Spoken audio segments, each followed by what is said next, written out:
तो VVM micro programming में आज हम बताएंगे रेंज। रेंज के बारे में हम डिस्कस करेंगे।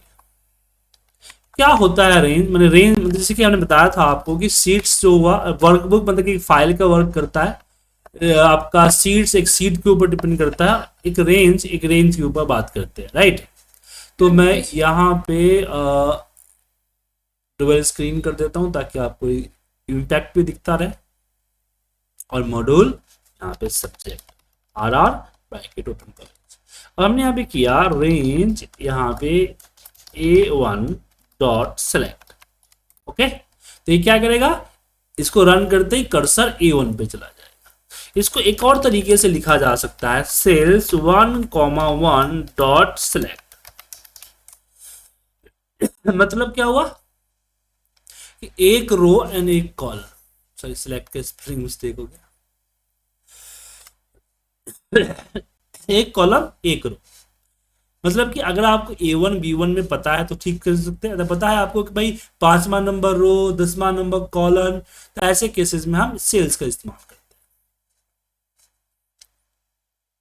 दूसरा, जहां पे कर्सर है वहां उसको कहा जाता है एक्टिव सेल। क्या कहा जाता है? Active cell. एक्टिव सेल का मतलब हुआ एक सिंगल सिलेक्शन। लेकिन अगर एक एरिया सेलेक्ट कर रखा है उसको बोला जाता है सिलेक्शन। क्या बोला जाता है? सिलेक्शन। एरिया को सिलेक्शन कहा जाता है, ठीक है। अब हम बात करेंगे कि किसी एक पर्टिकुलर एरिया को सिलेक्ट करने के लिए क्या कोड लिख सकते हैं। तो यहां पे हम लिखेंगे दो तरीके से। पहला, A1 से लेके, जैसे एक्सेल में फॉर्मूला में देते हैं उस तरह से H20 डॉट सेलेक्ट। तो ये क्या करेगा? इस पूरे एरिया को सिलेक्ट कर लेगा।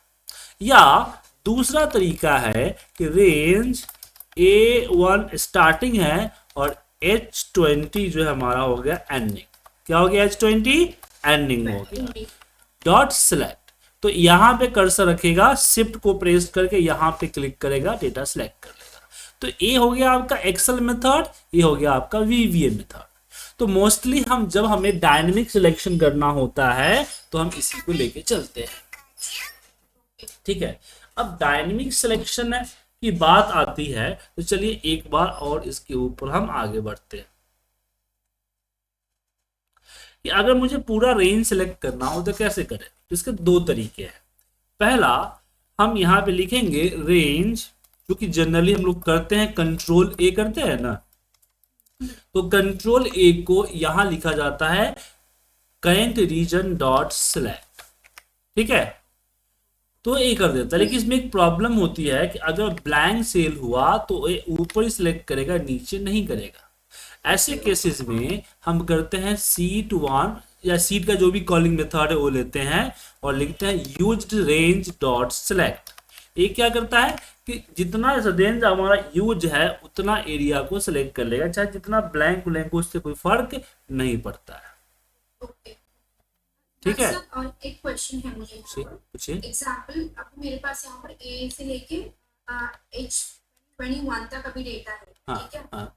तो इन केस मुझे 12 and 13 रेंज में लाइक 67 and 20 निकालना है, ठीक है। अभी नेक्स्ट डे मेरे रोज भी इंक्रीज हो सकता है या कभी कॉलम तो सेम रहेंगे, ओनली रोज जो रहता वो इंक्रीज होते रहेंगे सर। तो तब ये हम यूज करेंगे ये। हाँ, यूज रेंज क्या करेगा कि जब भी बढ़ेगा तो सिलेक्ट कर देगा। कंट्रोल ए भी वही काम करेगा, बट वही ब्लैंक हुआ दिक्कत हुआ कंट्रोल ए में, ठीक है ना। ये डायनेमिक सिलेक्शन ही है। डॉट सेलेक्ट, जी हाँ।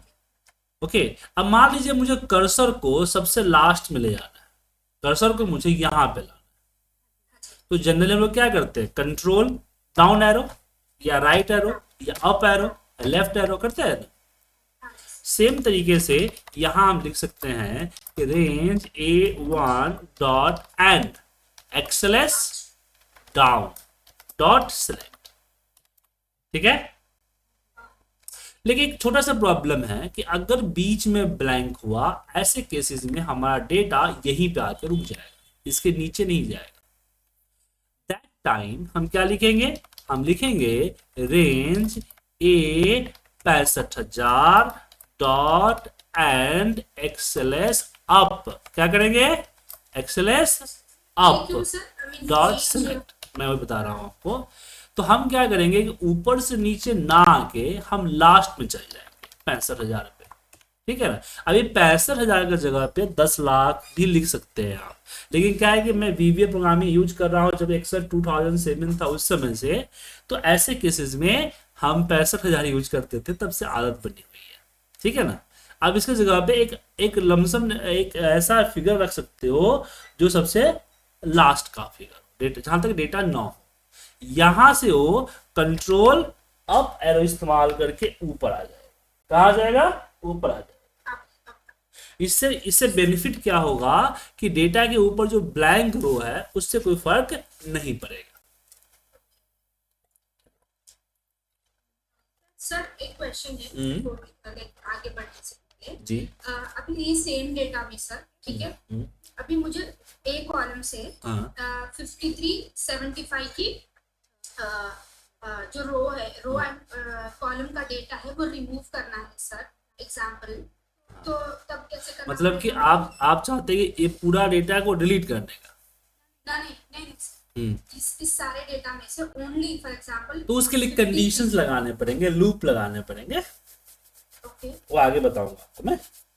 हाँ जी। फिलहाल अब क्योंकि ना देखिए आज, देखिए शीतल जी, आज की जो टॉपिक है how can select your dynamic data. जब तक डेटा सेलेक्ट नहीं करेंगे तब तक आप आगे का चीज जो भी करना चाहते हैं वो नहीं हो पाएगा ना। और डेटा घटता बढ़ता रहता है, डेटा के बीच में से मैं बताया भी कि ब्लैंक रो होगा तो दिक्कत होगा। तो पहले इसकी कंसेप्ट को समझ लीजिए, ठीक है, ध्यान से। ये इंपॉर्टेंट चीज है, ये आपका किसी भी कोड, किसी भी तरह की प्रॉब्लम को सॉल्व करने की पहली सीढ़ी है, फर्स्ट स्टेज है। उसके बाद ही कुछ कर पाइएगा अपने डेटा के साथ। तो यहाँ पे एक तरीका और है कि मैंने लिखा, जैसे ये हमारा है ना कि A1 से लेके H20, तो मैंने लिखा यहाँ पे कि A1 स्टार्टिंग हो गया और एंडिंग में हम इस वाले कोड को ऐड कर लेते हैं। हम लिखेंगे रेंज A1 से डॉट एक्सल एंड में excel to left dot select, ठीक है। अब इसको एक बार रन करके दिखाता हूँ, इफेक्ट और कर्सर को ले आके सीधे ये लेंगे, ये देखिए, ओ सॉरी, एक्सल टू लेफ्ट नहीं होगा, एक्सल टू राइट होगा, एक्सल टू राइट। तो ये क्या करेगा पता है हमें, ये आपका देखिए, ये क्या करेगा, यहां से लेगा control shift right arrow run कर देगा। यहाँ पे हमने दो कोड को मिक्स किया। पहला जैसे मैं बताया कि कर्सर को मूव कर सकते हैं एंड मेथड से, कंट्रोल एरो की जो हम करते हैं नॉर्मली उस हिसाब से। तो यहाँ पे क्या बोल रहा है, यहाँ पे बोला जाता है कि स्टार्टिंग A1 है और एंडिंग A20, तो दोनों को अलग अलग लिख सकते हैं। उसी तरह से स्टार्टिंग मैनुअल पता था, हमने लिख दिया, और एंडिंग हमें पता नहीं था, तो हमने क्या किया, हमने ए वाला कोड दे दिया। तो ए एंडिंग जो है H1 जो है निकाल के ले आया, जिस कारण से ए पूरा का पूरा सिलेक्ट हो गया, ठीक है। अब इसी के साथ एक लाइन और हम लिखते हैं कि रेंज सिलेक्शन, तो जो एरिया सिलेक्टेड है उससे selection dot end excel down dot select. तो अब क्या होगा कि ये दोनों लाइन मिलके आपका पूरा डेटा सिलेक्ट कर लेगा, ऊपर सिलेक्ट हुआ और नीचे सिलेक्ट कर लेगा, जैसे हम लोग करते हैं ना control shift right arrow down. अच्छा, इसका यूज हम तब करते हैं जब हमारे पास ये ना पता नहीं होता है कि हमारा रो कॉलम में ब्लैंक है या नहीं। ऐसे हमें पता है कि ब्लैंक नहीं है तब इसका इस्तेमाल करते हैं। लेकिन अगर मुझे पता है कि ब्लैंक हो सकता है तो एक मेथड अपनाते हैं, हम लिखते हैं R इक्वल टू रेंज, जैसे ये हुआ ना सर, इसी को लेते हैं, इस कोड को, रेंज डॉट एक्सएलएफ डॉट रो, इसका जो रो नंबर है ना वो हम ले लेंगे। मतलब क्या है, नीचे से ऊपर जाएगा, यहां आएगा, इसका रो नंबर 20 R पे store. Then C equal to same हम करेंगे रेंज अब देखिए हमारा जो लास्ट कॉलम है क्या है, XFD1 है ना। या लिखेंगे XFD1 डॉट एंड, और इसमें हम लिख देंगे excel to left dot column. ये क्या होगा कि यहां से वो चलेगा यहां पे, और कर्सर जहां रुकेगा H कॉलम पे उसका कॉलम नंबर C पे स्टोर कर देगा। और जो मैंने बताया था R1C1 स्टाइल, उसके जरिए हम सिलेक्शन करेंगे कि A1 स्टार्टिंग हमारा रेंज A1 है और एंडिंग को बोला कि सेल्स तुम लो, जो कि R कॉलन होगा और C रो होगा, डॉट सेलेक्ट। समझे? इससे क्या हुआ कि अगर आपका यहां ब्लैंक हो चाहे यहां ब्लैंक हो तो उससे कोई फर्क नहीं पड़ेगा, आपका पूरा डेटा सिलेक्ट हो जाएगा। ओके, रन करके दिखाओ। देखिए तो सबसे पहले यहां पे इसने क्या कर दिया, ए ले लिया, R20 आ गया 20 नंबर रो, और ये देखिए 8 नंबर कॉल, ये देखिए डेटा सिलेक्ट हो गया। ठीक है, तो इसका यूज हम कब करते हैं, जब हमारे पास सेल्स में ब्लैंक्स होते हैं और किसी पर्टिकुलर रो एंड कॉलम के बिहाफ पे ही लेना होता है। अगर आपका पूरा का पूरा डेटा उठाना है, ऐसे केसेस में हम सबसे अच्छा बेस्ट ऑप्शन मानते हैं ए। ठीक है, लेकिन कई बार जब डेटा हमारा आता है तो ऊपर हेडिंग वगैरह होता है, तो उस केस में इस तरह की मेथड को यूज करके हमें आइडेंटिफाई करना होता है। जैसे मान लीजिए कि 10 फाइलें मिली मुझे और 10 तरह का डेटा कॉपी पेस्ट करना एक के नीचे एक के नीचे, और डेटा के अंदर हमें नहीं पता है डेटा स्टार्ट कहां से, बात समझे? तो ऐसे केसेस में इसको ढूंढने का काम करते हैं। अब दूसरा आता है कि अगर मान लीजिए कि मैं इस दो तरीके मैंने बताए थे आपको जिससे हम लास्ट कॉलम पे लास्ट डेटा पे पहुंचते हैं ना, लेकिन मुझे लास्ट की अगली सेल चाहिए, लास्ट की क्या चाहिए, अगली सेल चाहिए। तो ऐसे केस में क्या करेंगे, ऐसे केस का सबसे बेस्ट कोड होता है डॉट एंड एक्सएलएस एंड माफ कीजिए ऑफसेट, ऑफसेट और यहां पे 1,0 डॉट सिलेक्ट, या जो भी करना चाहते हो कर सकते हैं। ठीक है, समझ में आया? क्लियर है? सर ये लास्ट वाला एक बार फिर से बताइए। एक देखिए यहां तक एक कोड तो पता है आपको क्या करता है, हाँ इंटायर आई मीन जहाँ तक दिया वहां तक लेगा सर ये, हाँ। एंड एंड से स्टार्ट करेगा। ये क्या करेगा, सबसे पहले ए 65,000 पे जाएगा। ठीक है, यहां से कंट्रोल अप एरो यूज करके ऊपर आएगा। ठीक है, और यहां पे जो मैं ऑफसेट लगा दिया, तो ऑफसेट में क्या होता है, रो होता है एक कॉलम होता है। तो हमने बोला कि 1 नंबर रो और 0 नंबर कॉलम, तो 0 मतलब कि सेम कॉलम, उसमें 1 नंबर रो नीचे उतर जाएगा, यहां पे कर्सर आ जाएगा। समझे? अब चलिए इसको ऐसे नहीं समझते, इसको एक प्रोजेक्ट बना के समझते हैं। समझ गए? अब एक एक्सेल फाइल, यहां पे एक एक्सेल फाइल में हम एक डेटा तैयार करते हैं, राइट। तो जैसे कि मैंने यहां पे एक छोटा सा समरी बना दिया, यहां पे लिखते हैं डेली सेल्स, यहां पे सेल्स डेटा, इसमें serial number, name, city, quantity. ठीक है,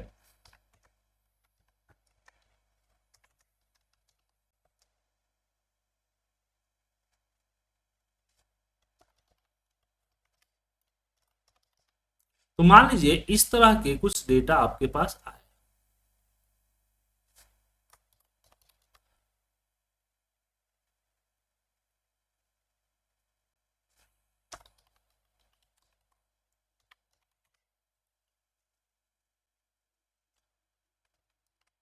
और एक कई सीट पे।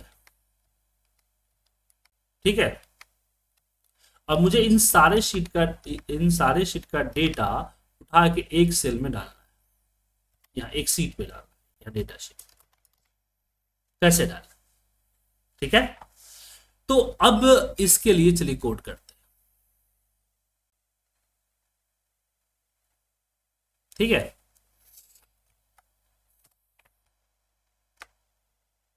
तो यहां पे सब्जेक्ट आ रहा, अब यहां हम सबसे पहले करेंगे सीट्स 1 नंबर डॉट एक्टिवेट या सिलेक्ट। इससे क्या होगा कि हम कहीं भी रहेंगे, किसी भी सीट पे रहे, उस सीट पे पहुंच जाएंगे। पहुंच गए। अब मुझे ये नहीं पता, अब मान लीजिए इसको कैसे उठाए। अगर मैंने इसको बोला seat 1 dot used range dot select, ये काम करेगा यहाँ पे? क्या बोल रहे हैं सर, काम करेगा मैम? हाँ देगा सर। नहीं करेगा, ये भी आ गया। अब अच्छा हाँ गलत हो गया ना। कंप्लीट से हाँ लेगा। हाँ हाँ, क्योंकि मुझे ये पूरा लेना चाहिए था। अब मुझे इसमें यूज रेंज वाला काम नहीं करेगा। अब मुझे इसमें मुझे ये नहीं पता कि मेरा डेटा स्टार्ट कहां से, हमें नहीं पता कि डेटा स्टार्ट कहां से। तो इसको दो तरीके कर सकते हैं। पहला कि मैं यहां पे किया कि range A1 dot end dot excel down dot select, ठीक है। फिर यहां पे active cell dot current region, ठीक है, डॉट सेलेक्ट, राइट। अब इसको मैं रन करूं तो ये डेटा सेलेक्ट कर लिया। लेकिन ऐसा पॉसिबिलिटी हो कि हेडिंग मर्ज ना हो, तब क्या करेंगे? ये काम तभी करेगा जब हेडिंग हमारा मर्ज हो। अगर हेडिंग मर्ज ना हो तब, जैसे यहां से अनमर्ज कर देता हूं और डेटा यहां ना हो यहां, तो ऐसे केस में भी कर्सर यहां ए डेटा को सिलेक्ट कर लेगा। ये डेटा को क्या कर लेगा? सिलेक्ट कर लेगा। लेकिन अगर मान लीजिए यहां डेटा अगर लिखा हो तो तब क्या होगा? तब देखिए डेटा इतना ही सिलेक्ट कर पाएगा। बात समझ में आया? तो ऐसे केस में क्या करेंगे? तो ऐसे केस में हम ए कोड यूज नहीं करेंगे। क्या यूज करेंगे? उस केस में हम जो है A1 डाउन ना करेंगे, हम यहां से करेंगे रेंज A65,000 डॉट यहाँ पे ऐड, क्या करेंगे? Add XLS up dot select. तो अब क्या होगा कि कर्सर यहां आ जाएगा और फिर हम यहाँ पे कंट्रोल ए करेंगे तो आपका डेटा सिलेक्ट हो जाएगा। तो आप सिचुएशन के हिसाब से डेटा को देखें। तो नीचे ए वाला कोड परफेक्ट रहेगा, बट ए वाला कोड तभी प्रॉब्लम क्रिएट करेगा जब बीच में हमारा डेटा के अंदर क्या हो? ब्लैंक। अब ऐसे केस में क्या करेंगे?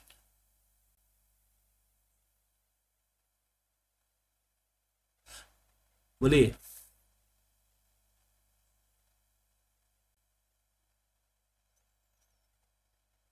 अगर डेटा ब्लैंक हो तो ऐसे केस में क्या करेंगे? एक कोड तो रन करेगा नहीं। अगर रन कीजिएगा तो नीचे का डेटा सिलेक्ट होगा, ऊपर का सिलेक्ट होगा नहीं।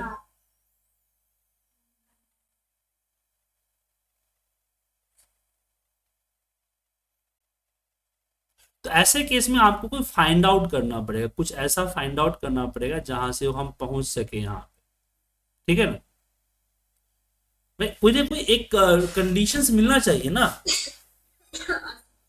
या कोई ना कोई कंडीशन मिलना चाहिए तब यूज होगा। तो इसमें आगे हम बताऊंगा कि हम कंट्रोल एफ करा के सीरियल नंबर ढूंढ लेंगे, वहां पे कर्सर पहुंच जाएगा क्या, या नेम ढूंढ लेंगे, या सिटी ढूंढ लेंगे, हेडिंग ढूंढ लेंगे, ठीक है। तो ये तरीके अपनाए जा सकते हैं। अब चलिए आगे बढ़ते हैं, इसमें प्रोजेक्ट को पूरा करते हैं। तो सिलेक्ट किया, उसके बाद हमने किया सिलेक्शन डॉट कॉपी। हमने क्या करेंगे? कॉपी करेंगे। अब यहां हमें जाना है डेटा शीट पे। कहां पे जाना है? Sheets dot data. Data sheet पे कहाँ गए, data sheet co dot select किए, ठीक है। अब इसके लिए ये क्या होगा, इसको ये पूरे एरिया को कॉपी करके डेटा शीट पे आए। अब मुझे पेस्ट क्या करना है, अब हो सकता है इसमें डेटा पहले से हो, ठीक है ना। तो पेस्ट करने के लिए चाहिए होगा जगह पे, या मान लीजिए एक काम करता हूँ मैं हेडिंग डाल देता हूँ। अब मेरा हेडिंग यहाँ पे डला हुआ है, या हो सकता है यहाँ डेटा भी डला हुआ है, ठीक है। तो हम जो है ये जो मेथड है ना, इस मेथड को यूज करेंगे, दिख रहा है आपको, डॉट सेलेक्ट। ये क्या करेगा कि नीचे से ऊपर जाएगा, ऑफसेट के जरिए एक रो नीचे आएगा, यहां पे डेटा को क्या कर लेगा, सिलेक्ट कर देगा। अब हम करेंगे सिलेक्शन डॉट पेस्ट, ठीक है। अब इसको रन कीजिए, देखिए, सॉरी सिलेक्शन नहीं होता, माफ कीजिएगा, एक्टिव सीट होता है, active sheet dot paste. Paste जो है वो रेंज का पार्ट नहीं है, वो सीट का पार्ट है। हो गया पेस्ट। अब जो यहां हेडिंग दो बार डबल आ गया, तो अब देख सकते हो एक्टिव सेल कौन सा है, बताएंगे शीतल जी, अभी एक्टिव सेल कौन सा है,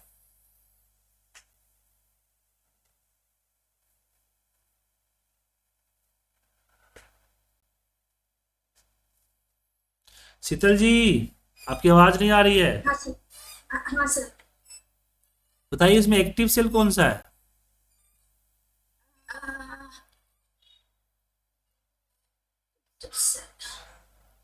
एक्टिव सेल आपका यहाँ A2 है, तो यहां हम लिख देंगे कि active cell dot entire row dot delete, समझे।